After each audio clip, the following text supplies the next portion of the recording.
Hello, hello. Welcome back to Peak Northwest, an outdoors and travel podcast by the Oregonian and Oregon Live, dedicated to the adventure and exploration of our beautiful Pacific Northwest. I'm Jamie Hale. And I'm Chiara Profena.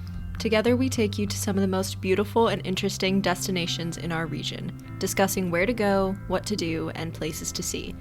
And today we're heading to the coast to do some super safe storm watching. Super safe being the operative words there. Storm watching, very cool, but you got to be safe about it. Yeah, always important to keep in mind. That's right. Well, so it's fall, right? Mm-hmm. Which means it is time for what they call king tide season on the Oregon coast, and the Washington coast too. The whole coast here in the Pacific Northwest. And depending on who you are, the words king tide will either like fill you with delight or dread. But before we talk about how to see them, where they are, we should get our facts straight on what exactly are they, and what are the things you should do to make sure you can see them safely. Yeah, I mean, as far as what I've heard living here and talking to you, they're big waves. Yeah, I mean, okay. wave is like, you know how when they talk about a tsunami and you're a kid, you think about a tsunami as an enormous wall of water, when in fact it's just quickly rising water that goes farther inland than you would think. Right. It's more like that. But when you have fast rushing water pushed by the wind crashed into big rocks, and you get this enormous spray that's very dramatic and very cool if that's your sort of thing. I mean, I love this kind of stuff. I love a vista with some rocks and some big crashing waves and a hot thermos full of tea, big rain jacket. I love this stuff. It's very dramatic. It's very romantic. It's very cool. Just kind of sitting there watching nature do its thing. Mm-hmm. So is it only during the cold season? Yeah, I mean, typically, you have calmer ocean in the summer, usually, and rougher ocean in the winter. Mm-hmm. I mean, that's typically how it goes. You have kind of your stormy winter and your calmer summertime. So while there are, and we'll get into this in a second, but while there are high tides all of the time, in the winter, because you have more storm, more presence of weather pushing the water, you get sort of these bigger storm surges. Interesting. So is this kind of, you said all along the coast, basically? Yeah. Can you kind of just go anywhere to go watch the king tides? Oh, you're getting so far ahead of us. Okay. You're getting Sorry, so far ahead let's go of back. ourselves. Let's step back. Let's take a step back. What I want to talk about first is what is a king tide? Yeah. Because those words are, I'm just going to say it right here. It's not a scientific term. Mm-hmm. Scientists don't talk about king tides. It's sort of like supermoon, where it's a thing that sounds really cool and people really like it, but it doesn't necessarily mean something scientific.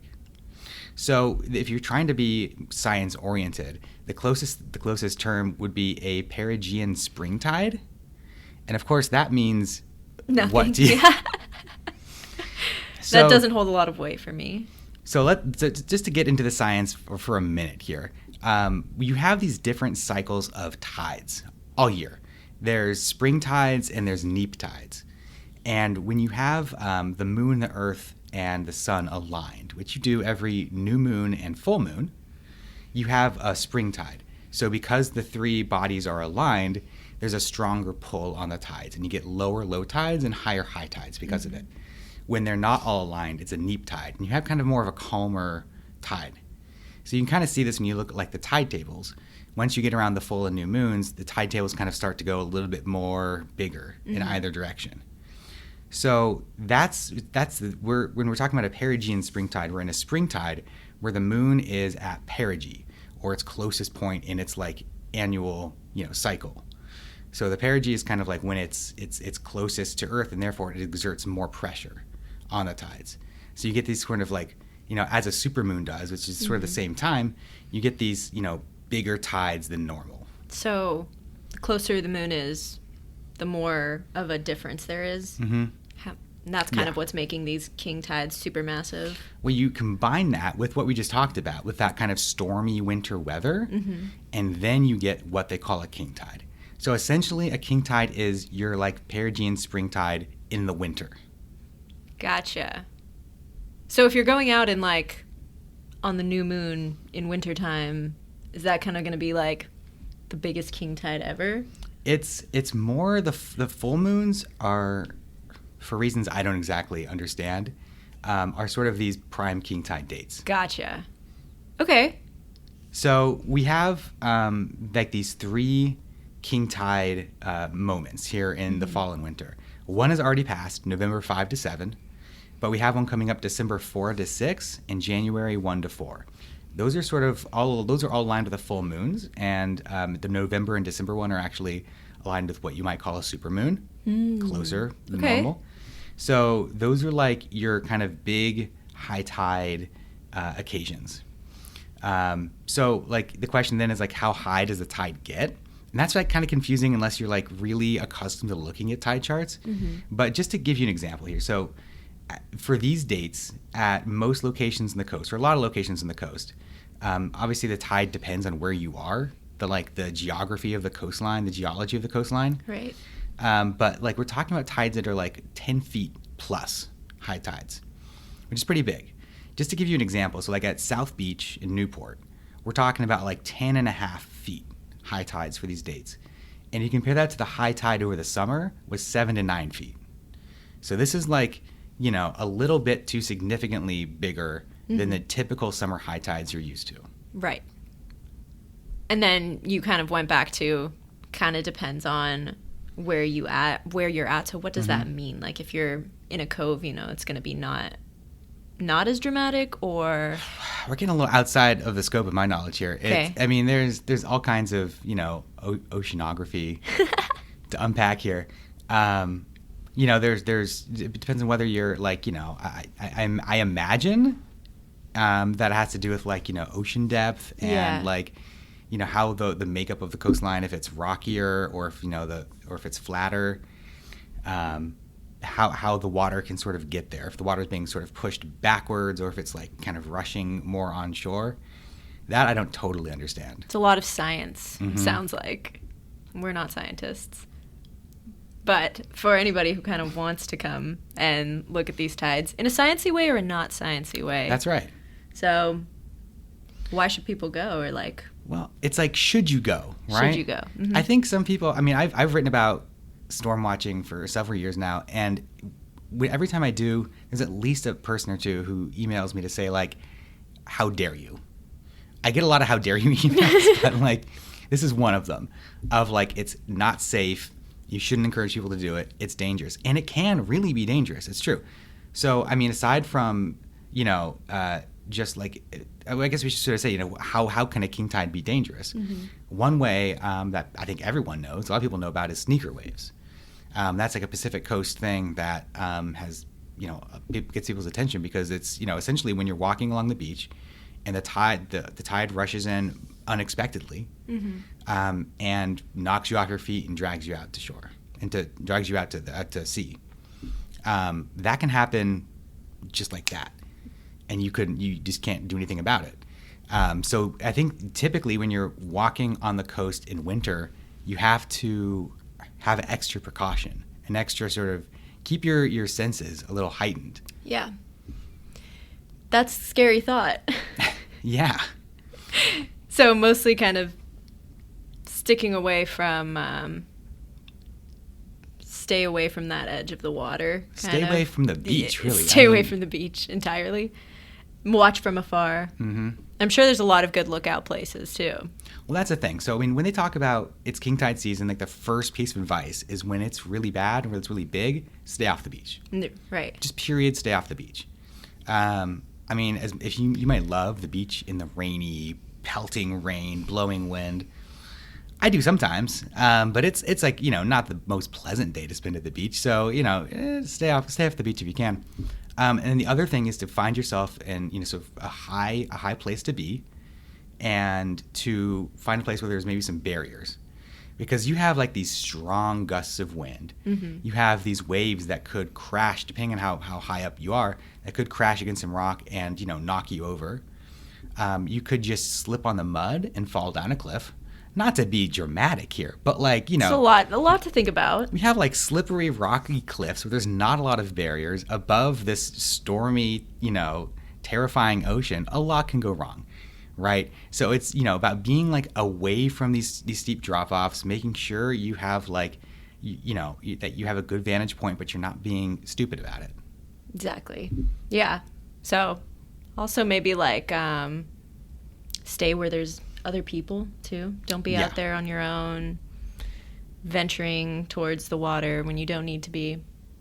Yeah, proper rain gear, which, I mean, for this time of year, it's like as waterproof as you can get. Yeah.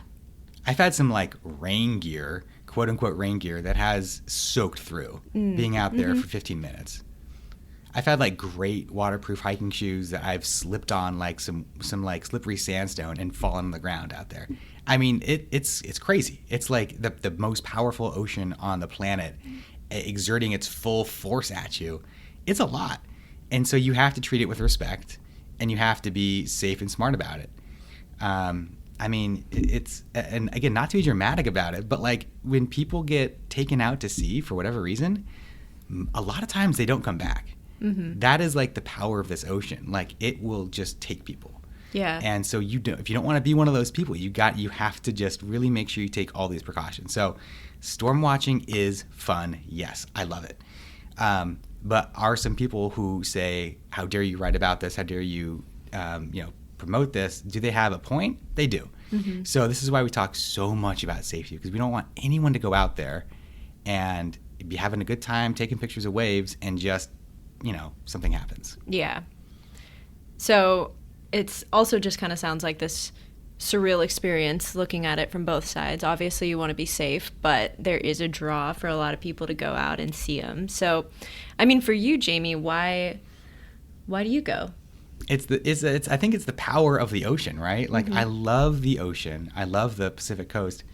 And it's seeing like these enormous swells of water pushed against the rock and making these big sprays, or like forced through these volcanic fissures to make these spouting horns and spray, dozens of feet into the air.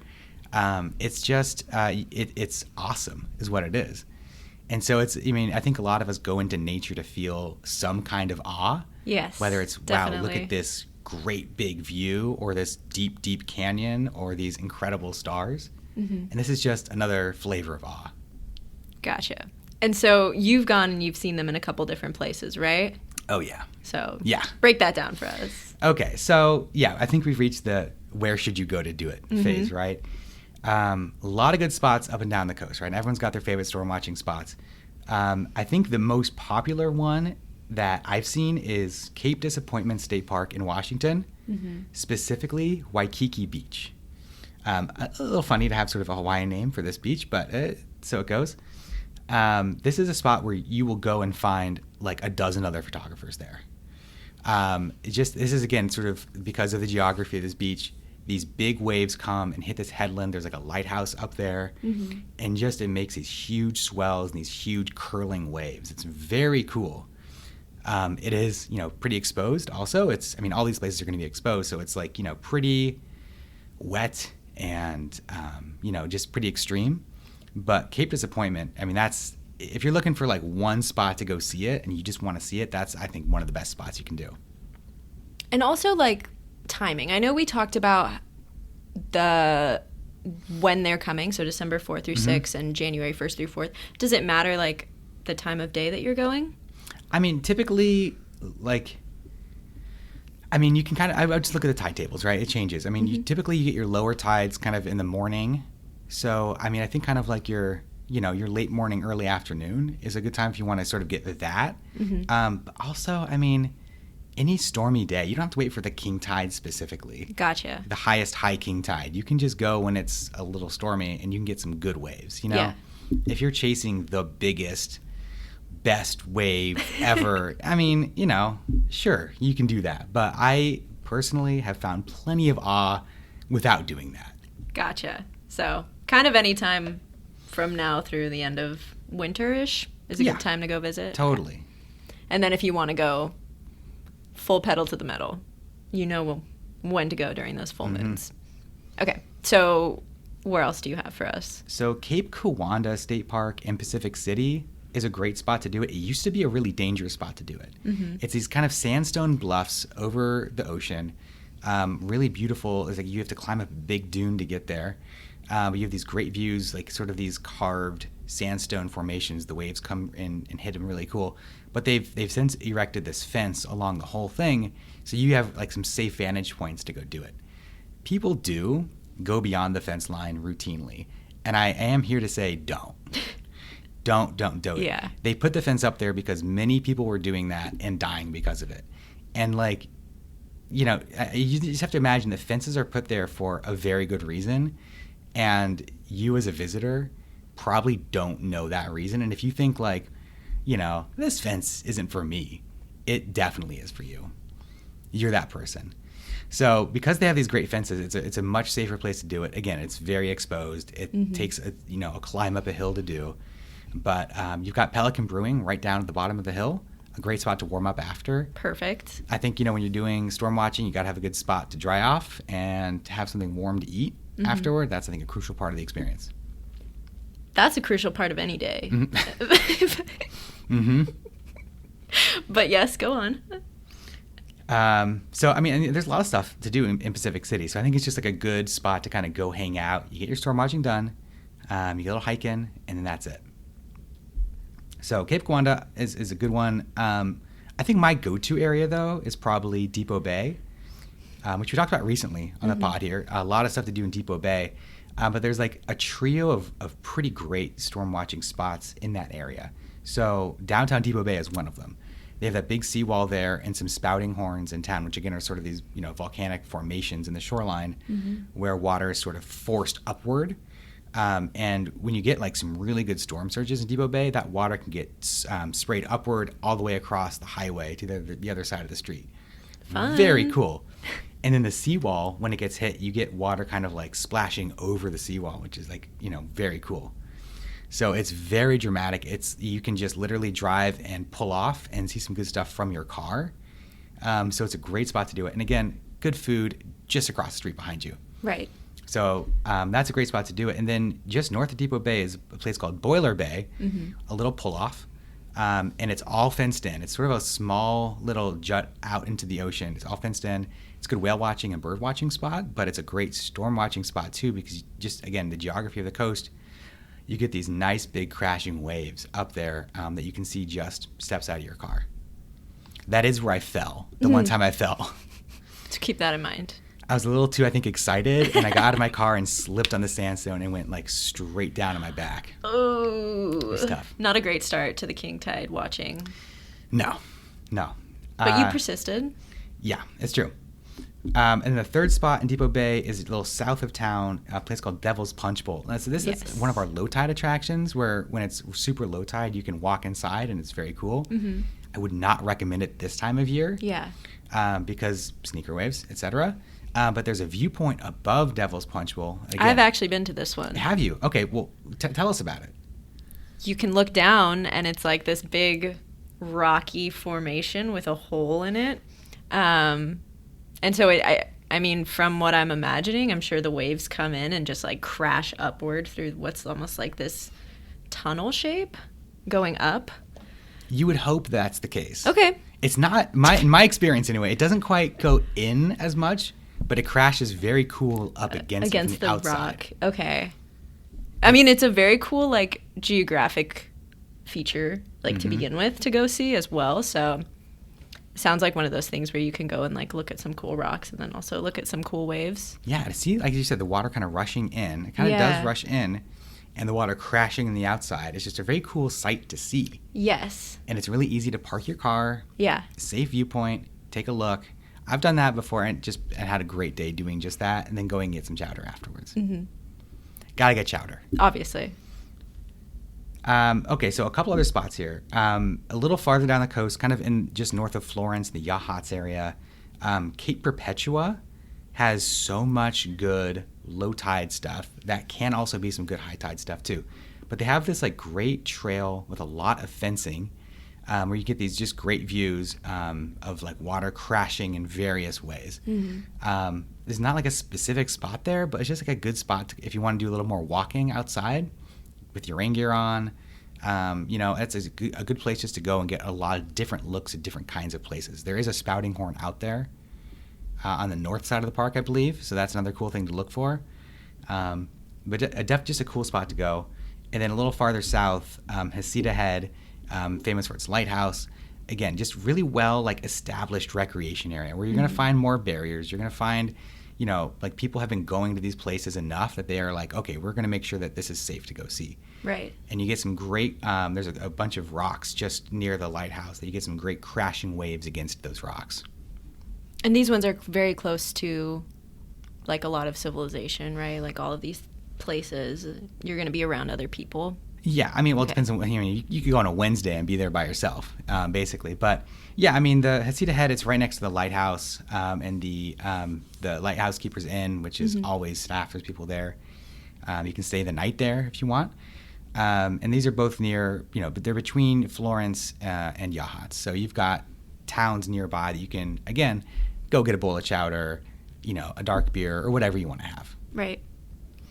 And the last spot is, I think, again, we talked at the beginning, like Cape Disappointment being one of the most famous spots you see photographers. This is the other one. Sort of on the south coast, you have Shore Acres State Park. And there's like this one particular rock formation there where the waves hit it just right, and it's spectacular. And everybody wants to get the picture of that rock with the big waves splashing on it.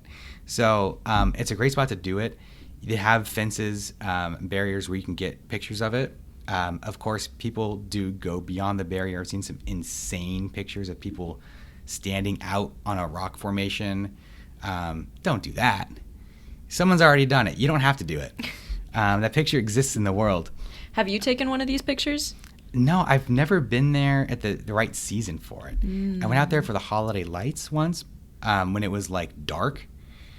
So I could hear the waves crashing, but I couldn't see them, which was also very cool. That's the thing. I remember I have that memory of being out there. Like, they had this big holiday light display at Shore Acres State Park. There's like a formal English garden and all these light displays. But like, I walked just down a trail past that out to one of these fences just over the ocean, and it was so dark out there that I couldn't see anything. It was a cloudy day, so you couldn't see any stars or anything, and there was like no moon. So I just stood there on like the edge of this fencing, just like listening to the stormy ocean just churning and crashing.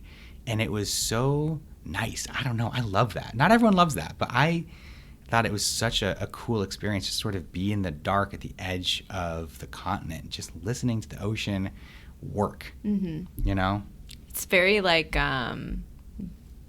that peaceful like water noises, it makes me think of like meditating and just having a peaceful sound and somewhere to think. But instead of like a little babbling brook, you have just like crashing ocean. That's my meditation. Like really intense meditation could be done. Really work through some stuff there. Yeah. So a lot of places to go. This is just sort of the, my list of highlights. But you can find these places anywhere you go. Yeah. You can just drive up and down the coast and pull out and just look. But again, I think that, to hit the safety again, because this is like, among the less safe activities we talk about here, you just really have to like listen to people when they say, hey, the king tides are here, avoid the beaches. And when you're on the beach, you've really got to keep an eye on every, incoming ebb of the tide. Yeah. You have to really if it starts coming in quickly, you have to get out of there. Don't stand on any logs on the beach. It's a classic sneaker wave piece of advice. If you're standing on a log, the water can move it, and it can pin you underneath the log.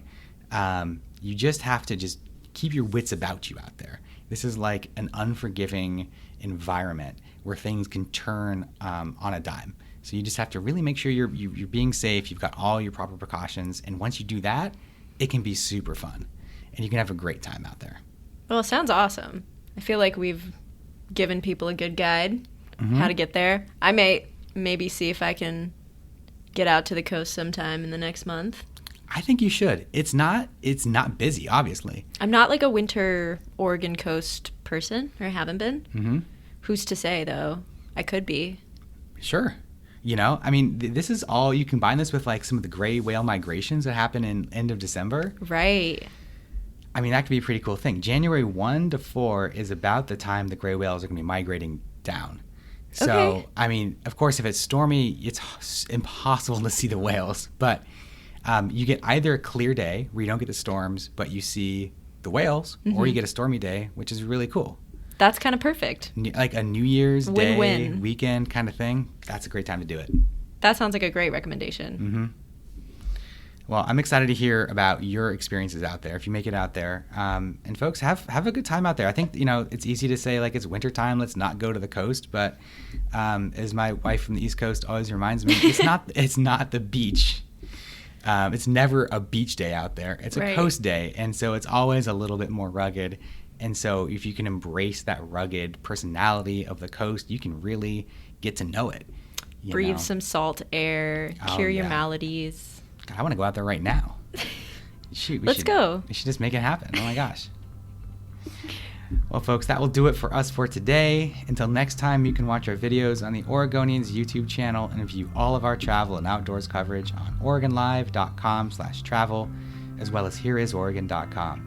Please leave us a rating or review if you enjoy the show, and if you want to support this podcast as well as our local journalism, please consider a subscription to Oregon Live. You can find the details at OregonLive.com/subscribe. Also, if you're a fan of the show and you're interested in potentially sponsoring it, you can get in touch with our marketing people at advertise@oregonian.com. This episode of the show is produced by me alongside Jamie Hale, Teresa Mahoney, and Vicky Connor. Stay safe and happy travels, everyone. Until next time, we leave you with this 10 seconds of Zen.